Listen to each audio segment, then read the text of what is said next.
you'll be super surprised how many people that you think don't have any money, all of a sudden like, oh yeah, I got 300 grand I'm willing to invest. You're like, what? You have 300 grand? Yeah, it's just under the mattress. It's been sitting there for 20 years because you never said I had a cool deal. Like, speak up. As far as raising money, right? I think we can just simplify this and really start with the most simplified version of who are you looking for? How do you find people to raise money? And really, in my perspective, there's two different kinds of people, right? There's people you know, and then there's everyone else, right? You know some people, probably thousands of 10,000 people, and then there's the other like 7 billion people in the world that you don't know, right? So let's just start there. Super, super simple. And I would say the people that you know, those are the most important. Most of the time, people that already know you and like you and trust you, those are the people that are willing to invest, able to invest, and honestly, like just waiting for somebody to open their mouth and be bold and be brave and say, you know what, I got this awesome deal over here. Like, let me talk to you about it. And so there's a few of these people that we think are important, and maybe like where you go to meet these people that you already know and where you go to talk about it. Because I think there's obviously, there's your friends, there's your family. You should be talking about at work, at church, at the gym, at school. You may go to school, maybe your kid's school, but these are all places that you already go. They're already in your normal rhythm. And so I really, from that perspective, think it's pretty simple because you don't have to do anything else. You don't have to add any extra hours to your work week. Like, you just go and do you. When you were there hanging out with your buds, when you were there at the gym, when you were there at church and you're mingling and you're talking, all you have to do is just share your story. Here's what I'm doing, right? I am going and we're starting to build an assisted living. We are looking for land. We are whatever it is, fill in the blank. People are excited to talk to you about assisted living. Yeah, I think that one thing that really helped us kind of engage or capture people was saying the term assisted living mansion. I think that was something that they were like, huh? Like, what'd you say? What are you doing? Because it's a different term. And so again, I think finding those key phrases or how you word certain things to your friends or whoever else, right? Family, really can captivate them. And I say that word purposely because it really does. When you say assisted living mansion, like they lean in and you can like, their body language tells you like, tell me more. So find those key phrases, I would say, for you. For us, hey, use assisted living mansion. Try it. See what they say. It will sound weird initially. I remember when we first started saying it, I was like, that sounds so weird. I don't know if I want to say that.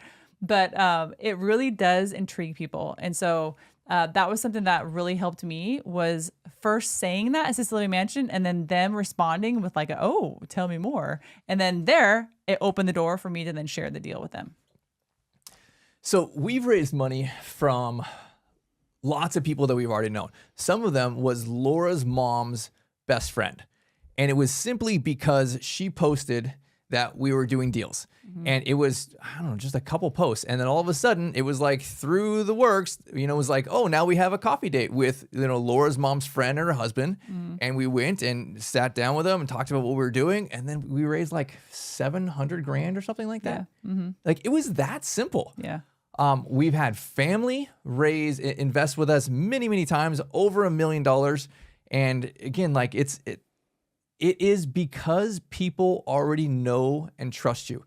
If you're a person of integrity and you're a hardworking person and you're an intelligent person, then the people that already know you, they should be like standing up and like, I got some cash. It is sitting in my IRA. I can self-direct it. It's sitting in the bank doing nothing. It's in the stock market and I'm uncertain about this thing. It's in crypto and I don't want it there. Man, if you can come in and say, you know what, we're building this awesome deal out. It's going to be backed by real estate and there's this awesome cash flow component to it. There's amazing opportunity with these things. And I just want to come across that it's not that hard. It's not that scary. At least for us, like. No, it was scary. Stop. It was scary for me. Okay. It might not be scary for him. I'm going to bring it to the real world here. Like, I was not a financial person. I'm still not really a financial person, to be honest. I didn't like talking about money. I didn't like talking about that stuff. So I think that I can relate to you if you feel a little overwhelmed or scared by talking about this. So I think that that was a good thing that I was able to lure people in, and that sounds bad, but like lure people in like with my personality and be like, hey, let's be friends. Hey, I have this deal. And then Brett, I was able to kind of like pass him over to Brett and be like, hey, talk to them about the deal. And there came a point where Brett's like, hey, they don't want to talk to me. They don't know me. They know you. They want to hear the deal from you. And so then I was like, oh, okay, well, darn it. I didn't really want to have to do that. I want to close a deal too. And so I can relate in saying that it is hard in the beginning when you don't know what to say, when you don't have the confidence in yourself to know that you know the answers to the questions they're going to have, because they're going to have questions. And so I think it's just kind of, to be completely frank with you, you just got to fumble through it. It's fumbling through it Just screw it up. the first handful of times. And then you'll learn and you'll pick yourself back up and you'll get better the next time. So I think that's kind of how we learned, was just kind of failing. So I screwed it up, and you have my permission to screw it up. You do not have to get it perfect. All you got to do is think, this is a rough draft. I am not going to get this deal. Maybe you will, but I'm not going to get this deal, and I'm just going to go get it, the first one out of the way. The first one is the worst. The second one's maybe decent. By like the third or fifth one, you're like, man, I'm actually pretty good at this. I can do this. Just go screw it up a couple times. Like, I just want to encourage you, like, this is not that difficult. It's maybe intimidating, maybe scary, but you're just going to talk about something that you're passionate about. If you are passionate about making a difference, if you're passionate about making money, if you're passionate about helping seniors, and you just have an awesome plan, then just put together an awesome plan. If you don't know how to do that, team up with somebody. Team up with somebody who can help you put together an awesome deal, and then just go tell the people that already know and love you, right? They want to hear about it. They're excited for it. You'll be super surprised how many people that you think don't have any money, all of a sudden, like, oh yeah, I got 300 grand. I'm willing to invest. You're like, what? You have 300 grand? Yeah, it's just under the mattress. It's been sitting there for 20 years because you never said I had a cool deal. Like, speak up. So it's people you know, and then it's usually a lot of times it's one step removed. It's the people that are more of acquaintances, like all of a sudden they're just coming out of the woodwork. So really, I think there's people you know, and then there's people you don't know. And we've raised money from strangers as well too, right? We develop relationships with these people, but a lot of times friends of friends have come and like, hey, you know what? I know Brett. He's doing great things. I know he's getting into assisted living now. And you know what? You should go talk to him. I can vouch for him. He's a smart guy, and he's got all these deals that he's working on. We've had a bunch of different people who all of a sudden, like, I mean, we've been raising money from or investing. They've been investing on our deals for like 8+ years, right? Just lots and lots of money on repeat over and over again. We close out a deal, we move on to something else. So another great place are investor meetups. These are called like RIAs, right? Real estate investment groups.